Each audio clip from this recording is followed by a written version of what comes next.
Well, hello guys, I'm back. Doing another video, as obvious. And we're going to talk about VTVMs. You will kind of figure that out from the title of this video and the description of it. But it's theory of operation of a VTVM. How does it work? And this is a requested video by someone, and I think I need to back out just a little bit. Looks like it. Oop, wrong way. Give me a second here. There we go. Hopefully you can see this good enough. I'm going to show some schematics of different VTVMs. Of course, this is the B and K that you've seen already, the 177. And we're going to basically, I want to talk about the bridge circuit because the rest of it is just straightforward. Any type of meter or anything else that I need attenuation in of a signal. Basically that's what this is here and here. Now this is your range switches. This is for your when you're doing resistance readings. This over here is for voltage. It's just basically a voltage divider circuit that as you flip through the ranges, it changes the resistance that the voltage coming in will go through and how much it's dropped before it heads on into the meter. It's a simple attenuation circuit. It's basically the same thing as what you'd find in the vertical gain on, or what they call vertical gain on an oscilloscope, or your multiplier attenuator for the output of any signal generator that you might have. Where you got a fine and a coarse. So the coarse is flipping in just basically different resistors in a voltage divider and attenuating the signal. So I'm not going to really, if someone comments and would like me to go over this a little deeper, I'll kind of come back to it and explain it a little closer, roughly how it works. But I'm not going to get into real deep. The main thing of this video is more this circuit here. We have the meter right here. We have what they call the function switch, which is basically the switch that you find on all your VTVMs. That has where you shut it off, and then you'll have like maybe AC volts, and then minus DC or plus DC volts. One will be minus, one will be plus, selected, and then ohms. And if you got some of the more higher end meters, VTVMs, they may even have current on there. That's called the function switch. It's just you're switching functions. What are you doing? You measuring AC, or you measuring a negative voltage, or DC, or positive, or you checking that ohmage. So anyway, the meter connects to it, and then it connects to this 12AU7, which is a dual triode. Now, all of your VTVMs, at least here in the US anyway that I know of, will have some sort of dual tube unit up here for a bridge circuit. Now it may be a 12AU7. I'll show you a schematic where it's got a 6SN7 in an older meter. Some will have actual pentodes, one each, so you have actually two tubes.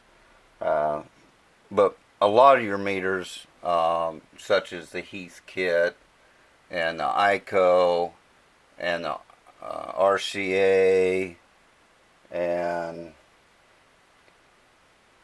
various ones like that, including this B&K, generally uses like a 12AU7, which is dual triode, so is the 6SN7 is too.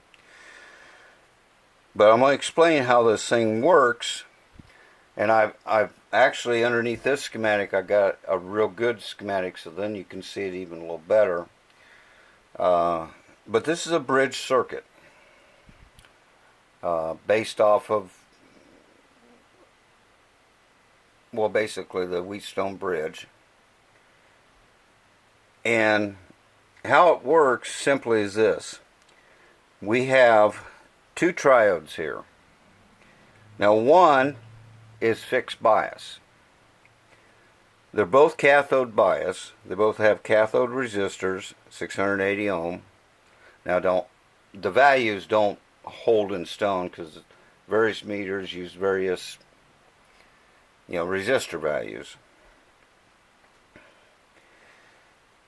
This grid here just got a grid leak circuit. In other words, it's just got a resistor and a cap pulling the grid to ground. So we're fixing the bias here. It can't change unless these values change on these resistors. Out of the plate, we have a load resistor, then we have a potentiometer, and then we connect back over to the plate of the other tube. This potentiometer here is your zero adjust. That's what's on the front of your meter that you adjust to zero. So it's user control. When you fire up your meter and let it warm up, once it gets warmed up, your needle may not be quite on zero, so you adjust that to set it. That's what you're doing. This is what it's doing. This feeds off back to our B+. In this case, 80 volts. Again, value, don't worry about that so much, because that's really just for this meter. Now, the magic comes in the fact, well, first, each one of these tubes, you see these leads coming off here? These go, wrap around here and come through the function switch and hook to each side of the meter. Now, when I don't have no voltage, I'm measuring no voltage. What I'm doing, when I set this thing to zero, these two tubes are drawing the same amount of current. Same amount of current's going through them. So the same amount of voltage drop across their load resistors is happening. They are balanced. If I got on each side of this meter, each one of these tubes have the same voltage at these points, then each side of the meter has the same voltage. Thus, no drop across the meter. No drop of voltage across the meter reads zero. It stays in its basic neutral position, which is zero. It doesn't matter what voltage is here, just that they're equal. Now the magic happens in the fact that if you follow this lead back, it comes back through the function switch, and it will either go like to the resistance scale ranges or over to the voltage ranges. So when I apply a voltage to this, which is my input here, which is going to go through my range switch, and then will go through the voltage divider at some point wherever I got it set at, what range I got it on, then it'll feed back in and out through here to this grid. It changes the grid voltage. When that changes the grid voltage, my current through the tube changes.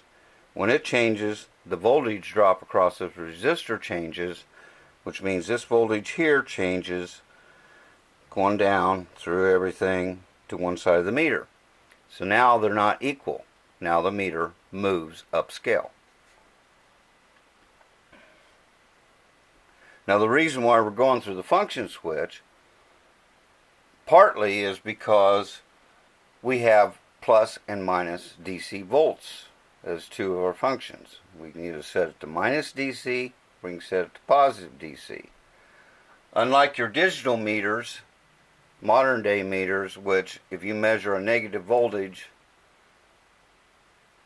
it'll say negative on the meter if you got the leads hooked up right. If you got one lead hooked on, say the chassis is ground, You got one lead hooked onto it, your black lead, and you're going through measuring, and say you measure a plate, you get a positive voltage. If you measure a grid, hopefully you're getting a negative voltage, or somewhere close to that, negative voltage. And it'll just read minus, it doesn't matter. But on an analog meter, the needle tries to go in the wrong direction if it's set on positive. But what the function switch actually does is just reverse the leads. It's the same thing as taking your digital meter, say, and switch the leads around. Instead of the black lead on the ground, put the positive lead on the ground, the red lead. So the function switch is switching these two leads. That's how they keep the needle going the right direction for whatever you're measuring. The other things, of course, is to switch in which one of the dividers I'm using for what I'm measuring. Am I measuring resistance or am I measuring voltage? Plus also switching AC. We have a rectifier set up here. Now, excuse me, I'm still dealing with this cold a little bit. The B&K 177 that I've got,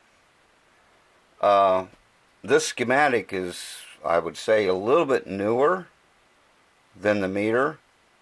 Again, I haven't found my manual yet, and I don't know, maybe it showed those in there, but it's got a 6AL5 in it, which is a dual diode tube instead of the solid state diodes. But they do the same thing. They're just they're rectifying AC because we've got a DC meter. So now, one important thing about using this style of meter and bridge circuit is I'm feeding a tube directly with my voltage. Well, of course, going through the divider, but I'm feeding a tube. I'm not feeding the meter. A VOM feeds directly to the meter after it goes through the resistor divider circuit for the attenuation, on the ranges. Then it goes right to the meter. So if I would overvolt this, put too high a voltage on it, say I got it set, I don't know, 50 volts full scale, and I try measuring, say, 100 volts by accident or on purpose for whatever reasons, on a VOM, I could very well burn out that meter. Where on a VTVM, it's just going to bounce the meter to past its full scale to stop. Now, I warned you don't want to do that too much or too hard because of the possibility of bending the needle. But that's the worst thing that's going to happen to it. It's not going to burn the coil out. The coil is protected. The tube can care less. I mean, within reason. You don't want to throw 1,000,000 volts at it, but pretty much what you would normally be measuring, if you actually overvolt, it's not going to hurt the tube.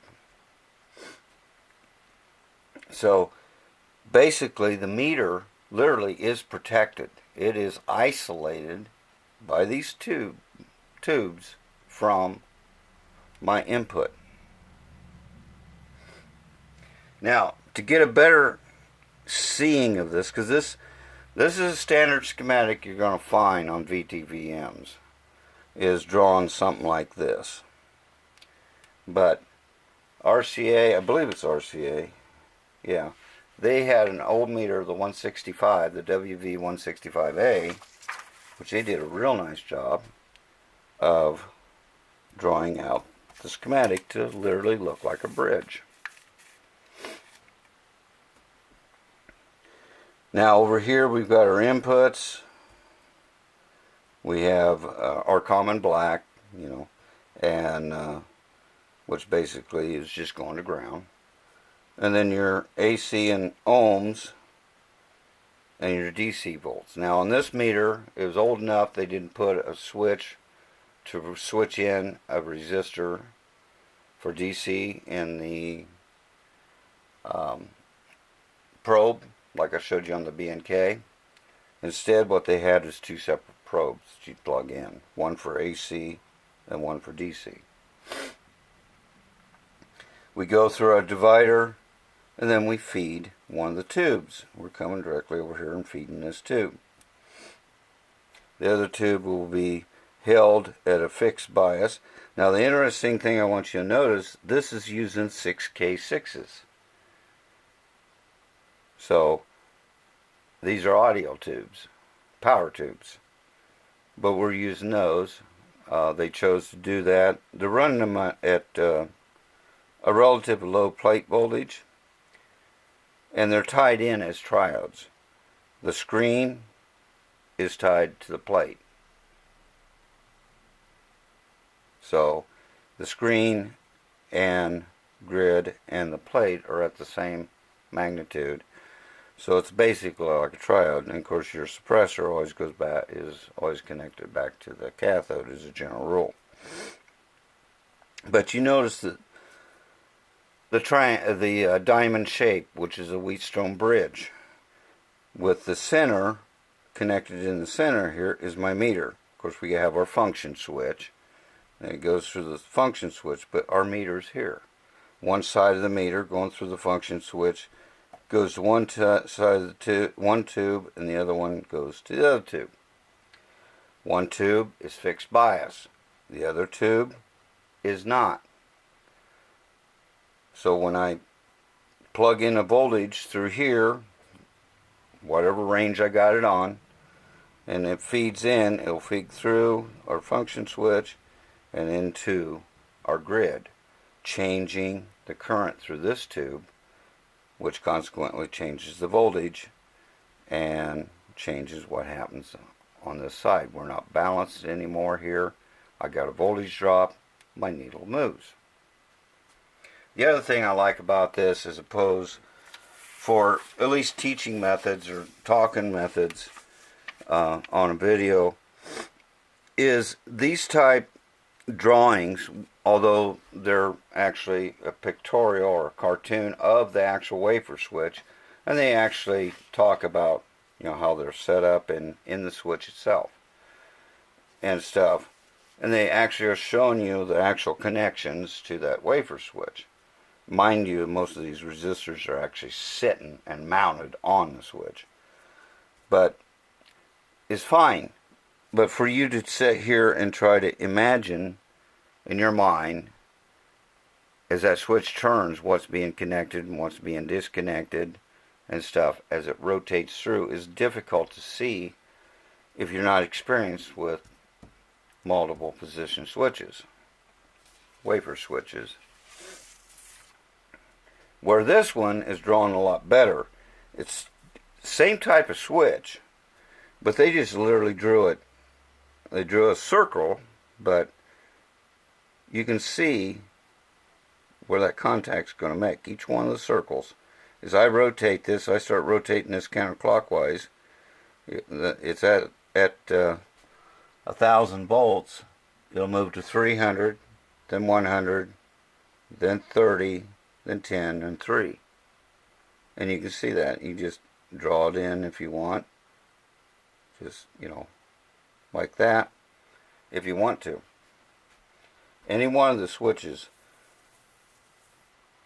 And it makes it a lot easier for especially kind of new people at reading schematics to follow through.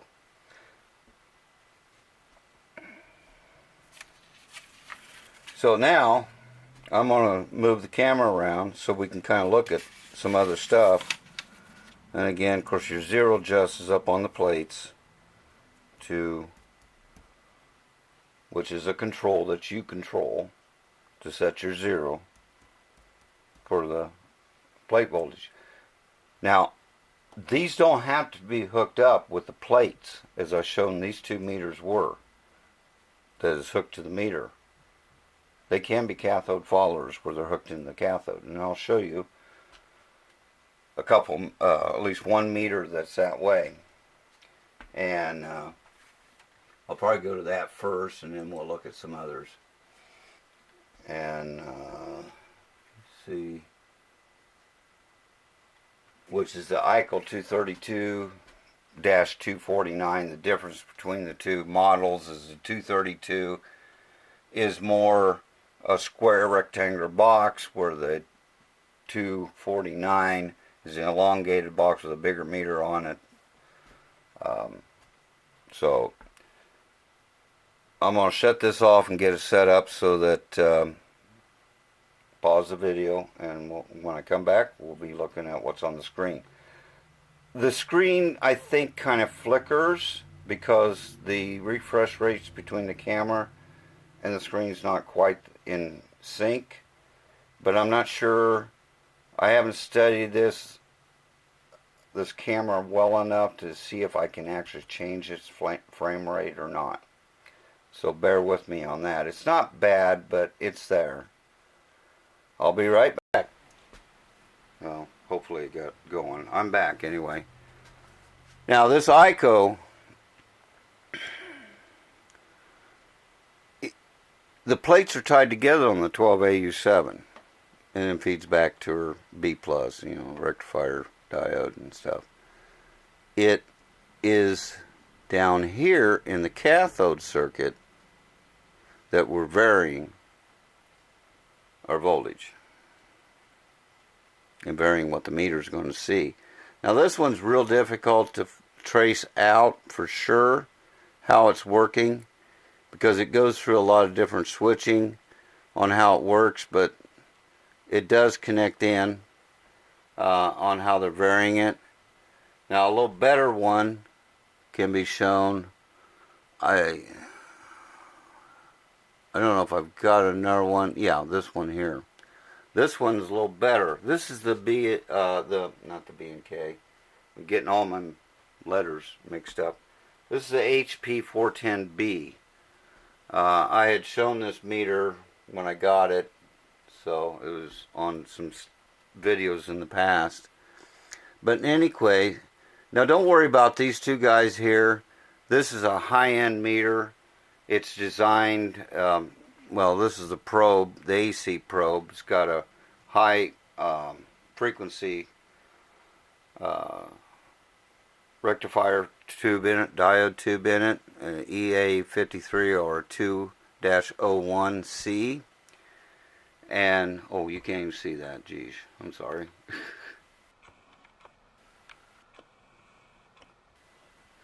Back out here. Maybe rotate it just a hair. But it has this in the probe. It makes it real fat, and the probe does get a little warm. They do that because this meter is capable, well, basically up to 700 megacycles, but that's with 1 dB down on loss attenuation on the signal at about 700 megahertz megacycles frequency that I can measure with it. But it can actually go more than double that. In fact, it will actually read up to 3 gigahertz. That's according to the specs in the manual that HP wrote. So in order to do some of that, they have an amplifier section here. It's a low-level amp, but it's an amp nonetheless. It's in our 12AU7. We're running at 22 volts plate on each one of the tubes. And they're not real high gain at that low voltage. It's just kind of just amplifying the signal, the voltage a little bit. This is your bridge here, and it's running off the cathode circuit. We feed over here up through a function switch to one side of the meter. We feed over here through a function switch to the other side of the meter. But it works the same way. Also, the fact that they're using cathode, you really want to kind of amplify this. A cathode follower is less than unity gain. In other words, what you input in, the output's going to be about 90% of that as far as gain goes. So you might want to strengthen that signal up a little bit with some amplification to feed that meter. But otherwise it works the same. our zero adjust is here, and then we got this is also helping to set the bias on the tubes when I have no voltage coming in. It sets the bias. The tubes are balanced. When the tubes are balanced, no voltage drop across the resistors. No voltage drop means, well, there's a voltage drop, but it's the same voltage drop on each side of the meter. So the meter is literally seeing the same voltage on each side. When if there's no voltage drop across that meter, it can't move. There's nothing there to make it move. The other thing I like about this is this brings up, not really on about VTVMs, but about amplifiers. And that is, if you notice, I'm feeding from a plate to a grid. There's no capacitor here. There's no coupling cap. This is called a DC or direct current amplifier. Okay? Now, it'll amplify AC, don't get me wrong, but it's direct connected, no cap. So how can they do that? Even as you're learning as a newbie, you'll learn that tubes really don't like having a positive voltage on the grid. It can overcurrent them, overheat them, burn them up, even destroy them. You want negative voltage. So I've got 22 volts here, positive, on that grid. How's that possible? Well, first and foremost, one thing to always remember about a tube, everything is referenced to the cathode. As far as the tube's concerned, the cathode is our reference. It's the boss. This is where the electrons are coming from. So this is where my current is coming from. So everything is referenced to the cathode. If you notice, the cathode is at 27 volts. Now this is with no voltage coming in. Cathode at 27, grid at 22. There's a difference of 5 volts. The cathode is 5 volts more positive than the grid, or the other way of looking at that, the grid is 5 volts negative compared to the cathode. So this grid, as far as the cathode is concerned, as far as the tube is concerned, this grid is biased at negative 5 volts. And that's how they get by with that. You'll see these kind of amplifiers in really high gain, high end audio amplifiers, usually professional quality.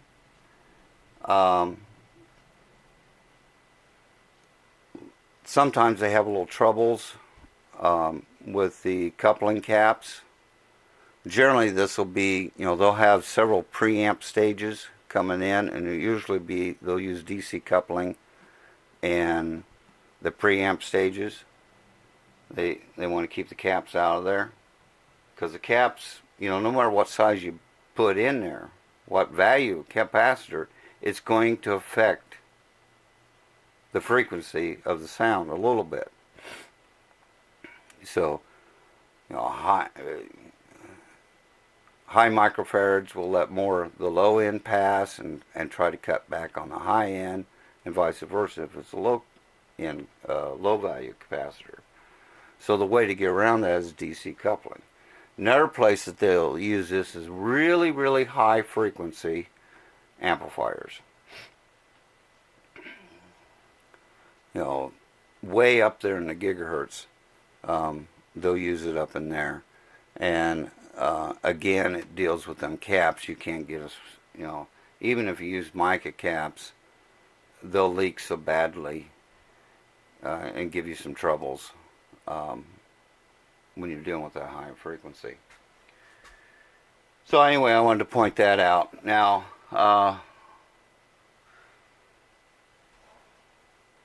again, this is the Hewlett-Packard. As you can see, it's and I do like how its range switches or the multi-position switches are set up.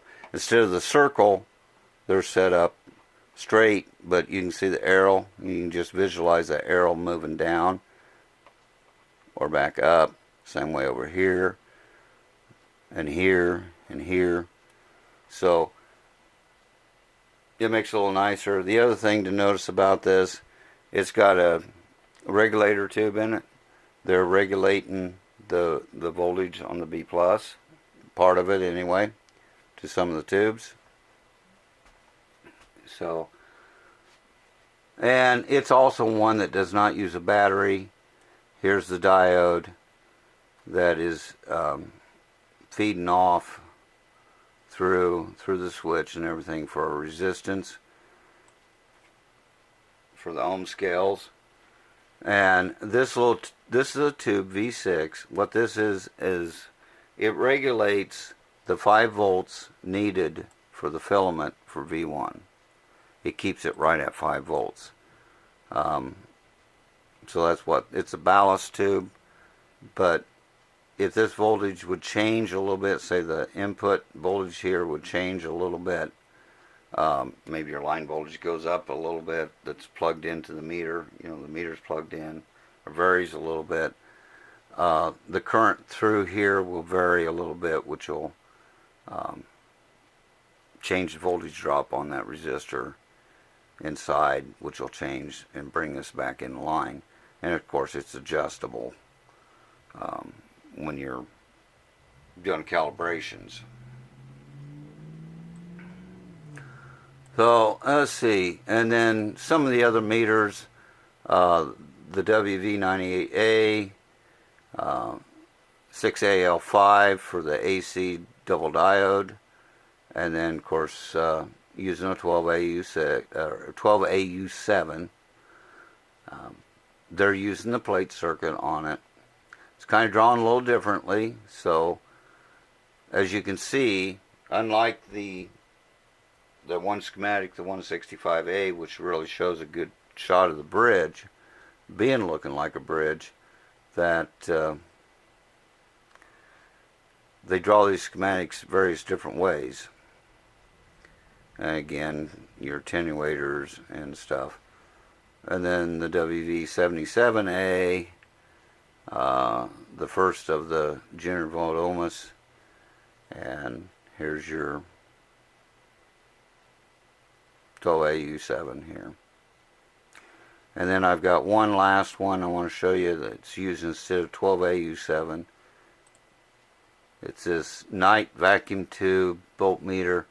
I don't recall, I don't see it wrote on here. I don't recall the model exactly on this, but anyway, it's an older model, but it's got a 6SN7 octal tube for the in place of the 12AU7, which they're very similar as far as their gain and as far as their characteristics. The other interesting thing is we don't have a 6AL5 or anything like that, or say in case of an octal, a 6H6 dual diode. We're using a copper oxide rectifier dual diode here. So that was, you know, kind of interesting. But what I really was surprised by, we're back in the octal days, but we're using, and I imagine this is selenium rectifier for our B+. Again, a little bit nicer, little range switch setup, rotary. It's a little easier to follow through. But in any case, and I want to shut you off again, pause it, come back to the 165A, because again, it's an easier teaching thing, and we'll go review, and then I'll let you go. Be back. So, in review, we have a bridge. It's a general standard, basically designed as a Wheatstone bridge. We have 2 tubes, or 2 parts of a single tube.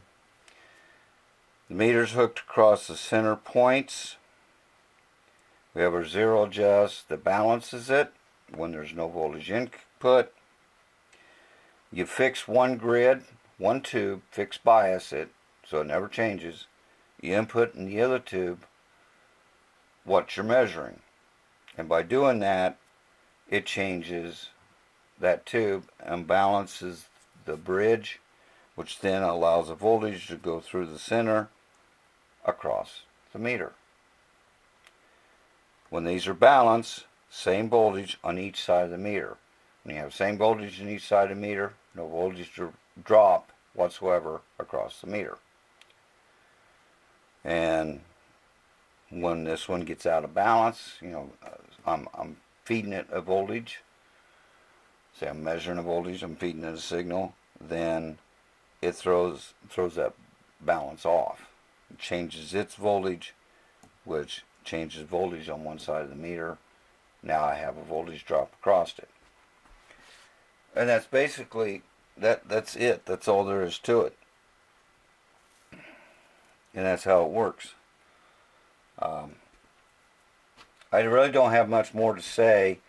If anybody wants me to go over the range switches a little closer, how kind of roughly how they work, I will go over that and talk about that and stuff. And all, if you're trying to understand what a Wheatstone bridge is, I can do a video on that too.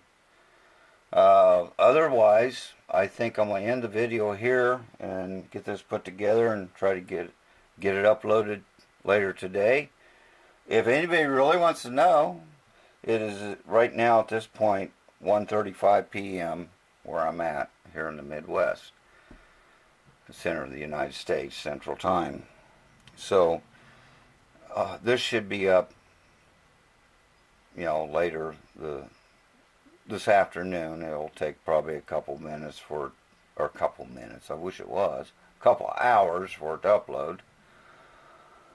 But anyway, that's really about all I can say about this. I hope you understand it. If anybody needs it explained a little more, we'll go a little more detailed into it. But there's really not much to it. I'm just imbalancing this is what I'm doing, the bridge, by feeding one of the tubes only with extra, some voltage on its grid. So, if you like the video, thumbs it up. If you want to comment, please comment. I don't really get very good at replying to comments. If there's a bunch of questions or things like that on the comments, like a bunch of people asking stuff, I'll do a video to answer comments.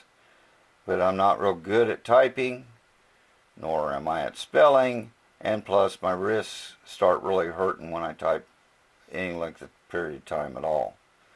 So, but please comment. I do read every one of them and appreciate them.